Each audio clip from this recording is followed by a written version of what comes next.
देखिए, पिछले साल भर से देश भर का किसान आंदोलन कर रहा है कि जो 3 काले कानून किसी भी किसानी संगठन से बात किए बिना देश के किसानों के ऊपर थोपे गए हैं, जिससे किसान के मन में डर है कि उसकी जमीन, उसका अनाज, उसके बच्चों का भविष्य सब पूंजीपतियों के हाथ में आ जाएगा।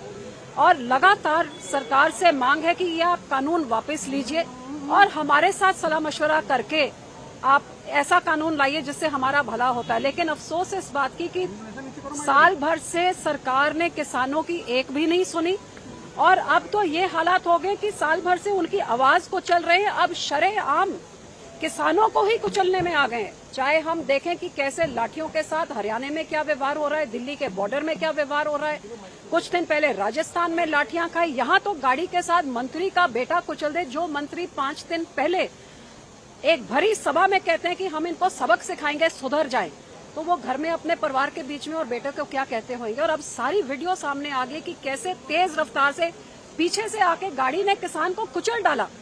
ये बेकसूर किसान जो अपना एक शांतमय आंदोलन, अब किसान अपनी आवाज भी ना उठाएं जी, उनकी कोई पीड़ा है। और अफसोस की बात कि जब वीडियो है, आई विटनेसेस है, सब कुछ पब्लिक डोमेन में है, अदालत सू मोटो नोटिस ले रही है, लेकिन 5 दिन गुजरने के बाद जिस मंत्री का और उसके बेटे का नाम आ रहा है, ना मंत्री को बर्खास्त किया गया है और ना ही बेटे को आज तक पूछताछ के लिए बुलाएगा, उसको अरेस्ट क्यों नहीं किया गया है? आपकी डिमांड है मंत्री को बर्खास्त? बिल्कुल हमारी मांग है। देखिए, जो होम मिनिस्टर अमन शांति को भंग करके लॉ एंड ऑर्डर को भंग करने का संदेशा कि मुझे पहचान लो, मेरे बारे जानते हो आप कि मैं कैसे, सबक सीख जाओ, सुधर जाओ, जो उकसा रहा है लोगों को, जो भाइयों को लड़ाने की बात कर रहा है, इससे और घटिया राजनीति क्या हो सकती है? और आप उसको अपने मंत्रिमंडल में बना के रखें तो बहुत ही घटिया बात है। उसके बेटे को आज तक आप पूछताछ ना करिए, जिसके बारे में जो स्टेज में उनके साथ है वो गाड़ियों से, अब तो बहुत तरह की वीडियो सामने आ गई है। सो बहुत अफसोस की बात है कि इस बेकसूरों की जान जाने में जो सारी दुनिया देख रही, सारा देश देख रहा है, लेकिन सरकार, क्योंकि सरकार के बच्चों के लिए अलग कानून है और गरीब किसान के लिए अलग कानून है, इसलिए 5 दिन से कोई गिरफ्तार नहीं हुआ। हमारी डिमांड ये है कि जो मोनू मिश्रा है वो इमीडिएटली वो अरेस्ट हों, बनती हुई कार्रवाई उनके खिलाफ की जाए और जो मंत्री हैं उनको एकदम डिसमिस किया जाए।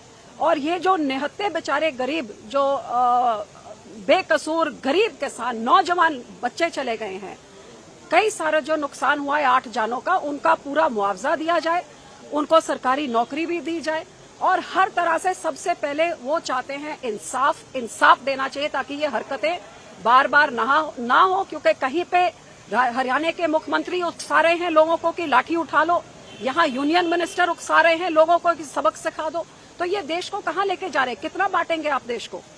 सर, कहीं ना कहीं बीजेपी पार्टी ये कह रही है कि ऑपोजिशन पार्टी जो है ये फोटो ऑप कर रही है और उनको कोई लगाव नहीं है, ये बस फोटो ऑप के लिए आए हुए हैं। कैसे देखते हैं इस चीज को? हम अपने किसानों के साथ, मैंने मंत्रिमंडल से इस्तीफा दिया किसानों के साथ खड़े होकर उनकी लड़ाई लड़ने के लिए, तो उनको तो शायद ये भी फोटो ऑप लगता होगा। आज हम अपने लोगों के साथ खड़े होने आए हैं क्योंकि 5 दिन से वो इंसाफ की गुहार लगा रहे हैं, सारे देश को, दुनिया को वीडियो देख रही हैं। लेकिन मैं हैरान हूं कि यहाँ की पुलिस और सरकार को क्यों ये नहीं दिख रहा, क्यों इनकी पीड़ा नहीं समझ रही। ये बच्चे किसी के हो सकते थे, ये किसी का बाप और किसी का भाई हो सकता था, जात में नहीं, धर्म में नहीं, इंसानियत के नाते ये किसान है जो देश का, लोगों का पेट पालते हैं। इतना तो इनके बारे में सोचना है। हम उनके साथ अपनी सहानुभूति खड़ा प्रकट करने के लिए, दुख में उनका दुख बांटने के लिए और हर तरह से उनकी जो मदद कर सकते हैं वो मदद देने के लिए हम यहाँ हैं। इस मामले में 2 लोगों को अरेस्ट किया गया है और जो यूनियन मिनिस्टर के बेटे को समन किया गया है, उनसे पूछताछ चल रही है, कैसे देखती है आप? देखिए, वो तो जब अदालत ने सू मोटो नोटिस दिया तब जाके उनको समन भी किया गया, नहीं तो 5 दिन निकल गए, कहाँ कर रहे थे। तो हम उम्मीद करते हैं कि अदालत बिल्कुल स्ट्रिक्ट एक्शन लेगी और अदालत ने पूछा भी है, बताइए कि आपने किसको अरेस्ट किया है। लेकिन मैं यही कहूंगी कि ये बच्चे किसी के भी हो सकते हैं।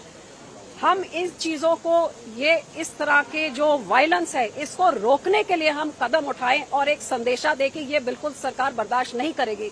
और जो बर्दाश्त कर रही है तो कहीं ना कहीं लोगों को पहचानने की जरूरत होगी कि क्या ऐसी सरकारें हम चाहते हैं जो हमारे बच्चों को शरेआम कोई कुचल जाए और उनके खिलाफ कोई एक्शन ना हो। मैम मेरा आखिरी सवाल होगा, आज आप परिजनों से मिलने जा रही हैं और आपका डिमांड क्या होगा? आखिरी सवाल है मैम, डिमांड क्या देखिए, होगा? हम यहाँ पे सिर्फ वो परिजनों के साथ उनका दुख बांटने के लिए आए हैं, उनके साथ खड़े होने के लिए और उनकी इंसाफ की गुहार देने के लिए आए हैं। उससे ज्यादा हम अब उनको मिलेंगे और जैसे वो हमें कहेंगे वैसे हम